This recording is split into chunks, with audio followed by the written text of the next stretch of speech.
De joelhos contra o racismo. Não é submissão, mas protesto. O tempero esta semana veio do futebol. Jogadores saíram de campo na Europa para protestar contra a atitude racista de um árbitro. No Brasil, o racismo segue a mil, com ameaças e mortes. A receita do caos inclui também guerra das vacinas, falta de coordenação do governo federal e a pandemia em alta. Na política, 2 ministros quase saíram no tapa dentro do Palácio do Planalto e a luta pela presidência da Câmara e do Senado. Eu sou Rodrigo Viana e esse é o Tempero da Notícia, começando agora.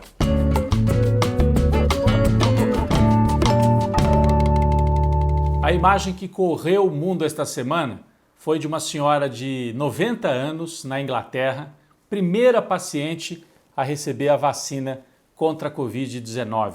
A Inglaterra iniciou a vacinação de modo emergencial. Antes disso, a Rússia e a China já haviam começado de alguma forma também a vacinar a sua população. Agora, no mundo ocidental, a primeira foi esta senhora que aparece aí na imagem, percorreu as agências de notícia em todo o mundo. Enquanto isso, aqui no Brasil a gente enfrenta a guerra das vacinas. O governador de São Paulo, João Dória, anunciou que no dia 25 de janeiro, aniversário da cidade de São Paulo, começaria a vacinação para os paulistas, utilizando a parceria com o laboratório chinês e a produção de vacinas no Instituto Butantan. Isso gerou muita polêmica, o governo federal sentiu o baque, porque Dória ocupou o espaço vazio, já que o governo federal não coordena as ações de vacina no Brasil, ao contrário, dissemina inclusive notícias falsas, incentiva inclusive a população a não se vacinar de maneira massiva. Então Dória ocupou esse espaço e o governo federal reagiu. O ministro da Saúde disse que não era possível, só daqui a 60 dias. E de fato, Dória agiu de maneira marqueteira, porque não há autorização ainda para que a vacina produzida no Instituto Butantan seja aplicada. Precisa terminar a fase de testes, isso está perto de acontecer, mas ainda não aconteceu. E aí precisa mandar toda a papelada para a Anvisa para haver aprovação. Só que isso tinha que acontecer de maneira coordenada, de maneira rápida, e não pode ser uma coisa de São Paulo, tem que ser de todo o Brasil, porque bateu o desespero, gente dizendo que viria para São Paulo tomar a vacina.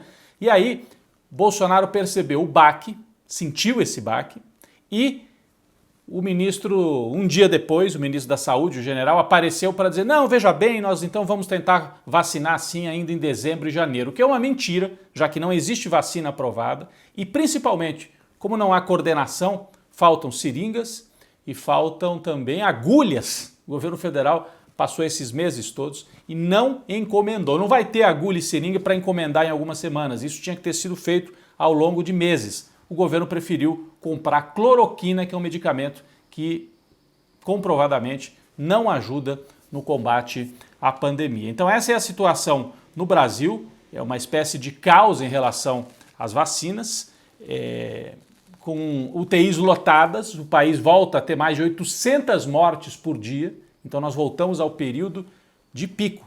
As pessoas falam, é segunda onda? É a primeira onda que não terminou e a curva subiu de novo por falta de coordenação, falta de controle. Bom, o problema é que a paralisia e o caos não acontecem só em relação à pandemia.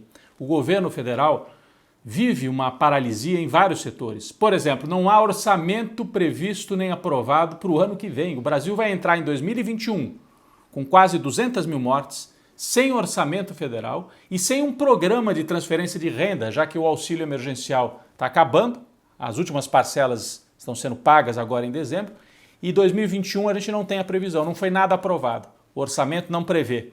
O Bolsonaro não conseguiu articular junto com o Paulo Guedes uma alternativa de auxílio emergencial. Então, pandemia, 200 mil mortos,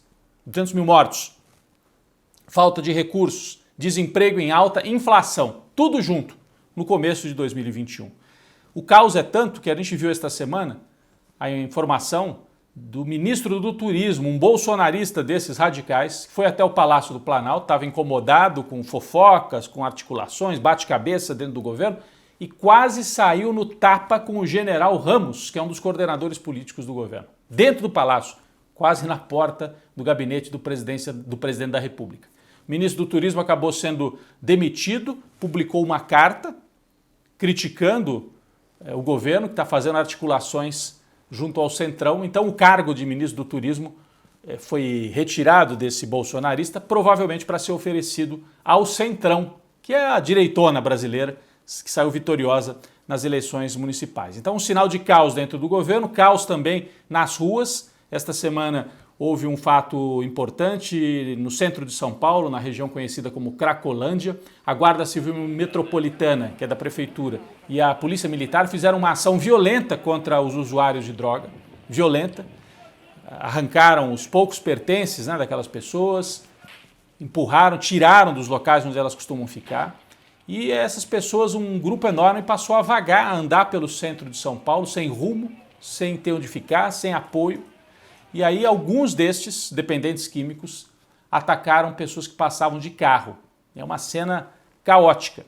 O padre Júlio Lancelotti, que é um dos poucos a prestar auxílio a moradores de rua e a dependentes químicos, protestou de forma veemente, publicou nas redes sociais, dizendo que era inadmissível a violência dos dependentes químicos contra as pessoas que passavam, mas também inadmissível a Polícia Militar de São Paulo, que não reprimiu, não estava ali para organizar, para tentar dar algum tipo de ordem naquele caos. Parece até que preferindo criar um caos, porque isso justifica uma repressão cada vez mais violenta. Então nós vivemos essa situação no Brasil, né? Fome, gente vagando pelas ruas, uma quantidade cada vez maior de gente vagando pelas ruas.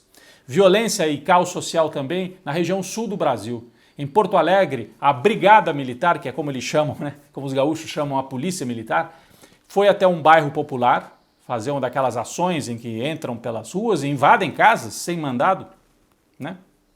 Sem mandado judicial. E uma das moradoras disse não, tentou impedir os policiais de entrarem. Foi empurrada, caiu, bateu a cabeça e morreu.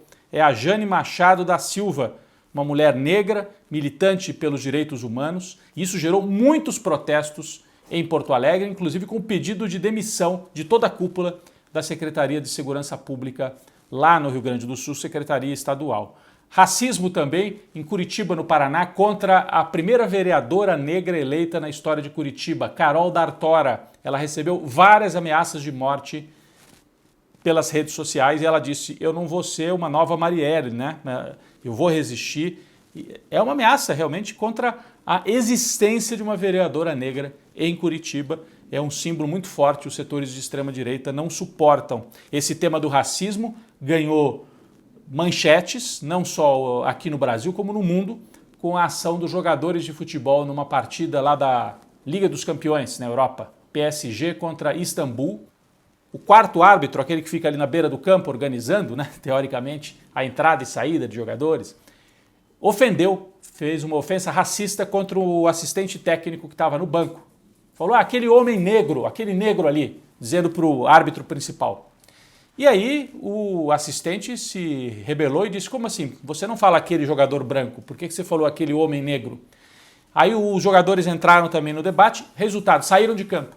Saíram de campo em protesto. Então o racismo já não é mais aceito, não é algo assim, tudo bem, deixa passar, depois a gente vê. Os jogadores saíram e depois a partida foi retomada, outro dia, e antes de começar, todos eles ajoelharam no campo. Aquele gesto que ficou marcado também na NBA, nos jogos de basquete e nas provas de Fórmula 1, através do Hamilton, primeiro piloto negro campeão, né, multicampeão, o maior da história na Fórmula 1. Então o gesto de se ajoelhar no campo, mostrando que o racismo é um tema transversal no mundo inteiro, transversal e central no debate político hoje no mundo inteiro.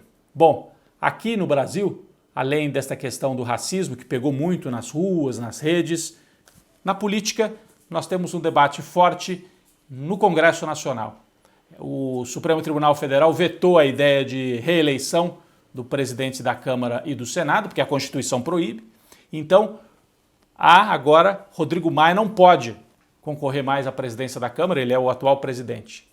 O governo Bolsonaro apoia Arthur Lira, um deputado desse grupo de partidos de direita tradicionais, do centrão, como é chamado, né? Então, Arthur Lira saiu na frente, tem o apoio de vários partidos de direita, tem o apoio do Bolsonaro. Então, há um risco grande de Bolsonaro controlar à presidência da Câmara. O grupo de Rodrigo Maia, que é um grupo de direita, mas que não é bolsonarista, tenta articular agora uma outra candidatura.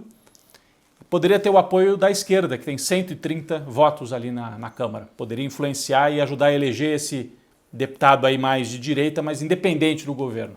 Há esse debate acontecendo, acontece, só que o Partido Socialista Brasileiro, o PSB, teoricamente de centro-esquerda, né,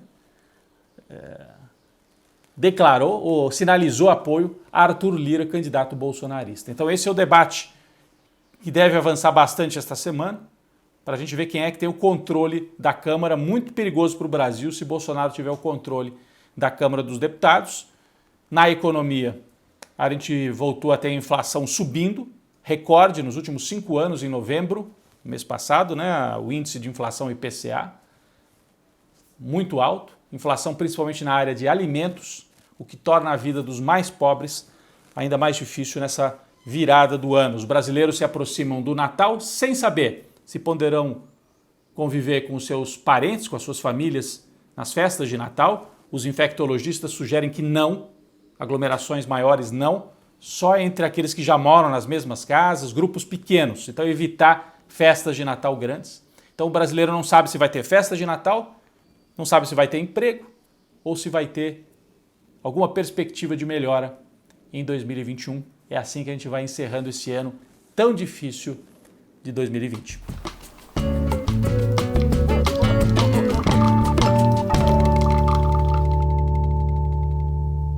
O nosso cafezinho essa semana é um café que é de lembrança, mas de tristeza. É um cafezinho para Marielle Franco e para o Anderson, motorista. Os dois morreram e já são 1000 dias. Esta semana lembramos 1000 dias sem saber quem foram os mandantes do crime que aconteceu no Rio de Janeiro. 2 homens já foram presos, um terceiro também estaria envolvido no crime. Mas e os mandantes? Por que Marielle foi assassinada e o motorista também acabou morrendo naquele atentado? Até agora as investigações não foram concluídas, várias idas e vindas, interferências, o governo federal preocupado. Então o país precisa de uma resposta. 1000 dias sem Marielle, e a gente também presta homenagem porque a Marielle, de certa maneira, foi a grande inspiradora desta onda de eleição em que várias mulheres negras feministas foram eleitas para as câmaras municipais em 2020. Então, pessoas com perfil muitas vezes parecido com o da Marielle, em várias capitais brasileiras, e não só em capitais, eleitas nesta onda, nessa demonstração de que é preciso. As mulheres precisam estar presentes nos parlamentos, nos espaços de poder nas cidades brasileiras. Então a Marielle, que é a inspiradora desta onda, e a gente então oferece cafezinho, a memória da Marielle e para a luta de todos e de todas aquelas que permanecem dizendo quem matou Marielle e quem mandou matar Marielle. Nosso cafezinho, a memória de Marielle Franco e de Anderson, assassinados há mais de 1000 dias.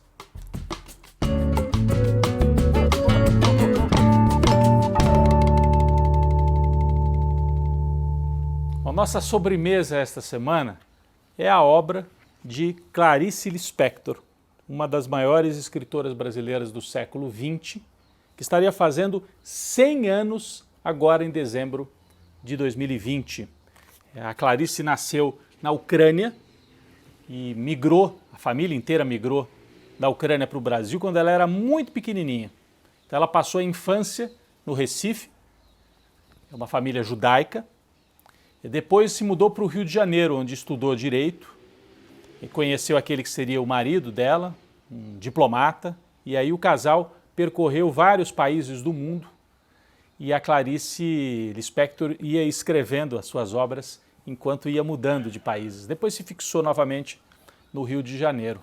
Ela era conhecida por uma obra de muita profundidade, né? Temas psicológicos, internos, quase existencialistas, assim, tratados pela Clarice. Escreveu romances como O Lustre, um dos primeiros, A Paixão segundo GH, são 2 indicações que ficam aí para a nossa sobremesa, muitos e muitos contos também, textos mais curtos, muito concentrados assim, muito fortes, os contos da Clarice Lispector, algumas coletâneas, Laços de Família, uma coletânea de contos. E talvez a obra mais conhecida, A Hora da Estrela, que também virou filme. Então fica aí a indicação, no centenário de Clarice Lispector, retomar a obra, retomar a leitura da nossa grande escritora Clarice Lispector.